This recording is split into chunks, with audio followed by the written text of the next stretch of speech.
যে তোমাকে কষ্ট দিয়ে স্থির থাকে, তার জন্য অস্থির হওয়া ছেড়ে দাও।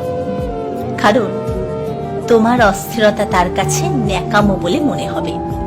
সে কখনোই তোমার অস্থিরতার গভীরতা উপলব্ধি করতে পারবে না। যে তোমাকে অকারণেই বারবার আঘাত করে, আঘাত করার পরেও বিন্দু মাত্র অনুতপ্ত হয় না, তাকে কিন্তু ছেড়ে দিও না। এই ছেড়ে দেওয়ার উদারতার বিসর্জন দাও। কারণ তোমার উদারতা তার কাছে দুর্বলতা বলে মনে হবে।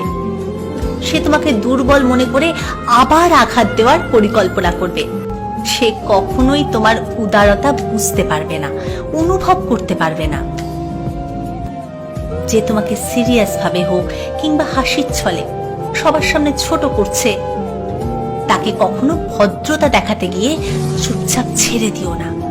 তাকে তুমি তোমার মনুষ্যত্বের শিক্ষায় জবাব দিও।